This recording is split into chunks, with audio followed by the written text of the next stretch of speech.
নমস্কাৰ।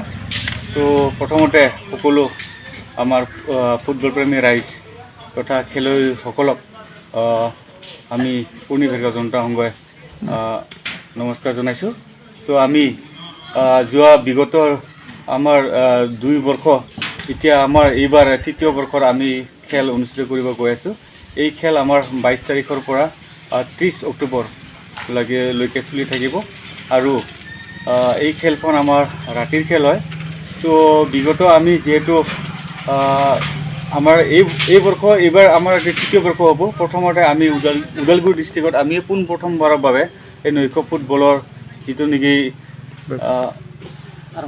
আৰম্ভণি সেইটো আমিও শুভাৰম্ভ কৰিছিলোঁ। তো আমি ভেৰগাঁৱৰ এই জোকাইচুকীয়া গাঁৱৰ পৰাই আমি এই খেল আৰম্ভ কৰিছিলোঁ। এতিয়া আমি দেখিবলৈ পাইছোঁ বিভিন্ন মানে গাঁওবিলাকতো এই জাগৰণটো আহিছে। তো আমাৰ উঠি অহা চামে যাতে এখন ভাল মঞ্চ পায় এই জেগাৰ পৰাই, তেনেকুৱা এখন মঞ্চ পালে, এখন সুকীয়া এখন গেম পালে হয়তো আমাৰ ল'ৰাবিলাকে উঠি আহিব, বিভিন্ন খেলত অংশগ্ৰহণ কৰিবলৈ মানে উৎসাহ পাৰিব। ঠিক তেনেদৰে আমি এই খেলখন অনুষ্ঠিত কৰাৰ এটা উদ্দেশ্য বান্ধি লৈছিলোঁ।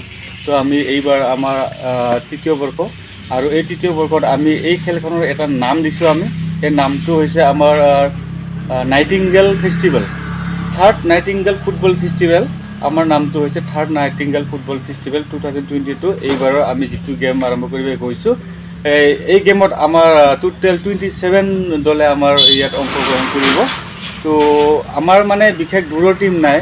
ঠিক তেনেকৈ আমাৰ যি অঞ্চলৰ ওচৰৰ টীমবিলাককে লৈ পেলাই আমি খেলখন পাতিবলৈ যুঁজা চলাইছোঁ। কাৰণ আমি দেখা পাই আছোঁ যিহেতু গুৰিতে যদি ঠিক নহয় তো আগত আমাৰ মানুহ ওলাই যাবলৈ অলপ প্ৰব্লেম হয়। কাৰণ আমি এতিয়া যিবিলাক গেম অনুষ্ঠিত হৈ আছে এইবিলাক গেম মানে বেছিভাগে তাৰমানে ধৰ ষ্টেটৰ বাহিৰত ক'ৰবাত ডিষ্ট্ৰিক্টৰ আউট অফ ডিষ্ট্ৰিক্টৰ টীম খেলি আছে।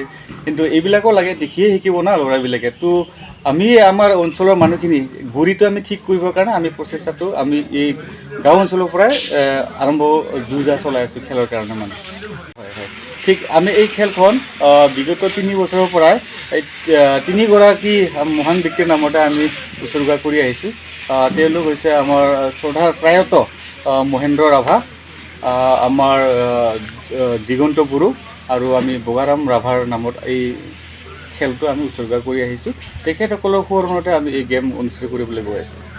কিমানকৈ মানে প্ৰাইজ মানি দিয়া হয় তেখেতক? আমাৰ প্ৰাইজ মানি হৈছে 50,000, উইনাৰ চেম্পিয়নশ্বিপৰ কাৰণে 50,000 আৰু ৰানাৰ্ছ আপৰ কাৰণে 30,000 আৰু ইয়াতে থাকিব বেষ্ট প্লেয়াৰৰ কাৰণে 3,000 থাকিব আৰু বেষ্ট কিপিঙৰ কাৰণে 3,000 থাকিব, বেষ্ট কৰাৰ কাৰণে 3,000 থাকিব।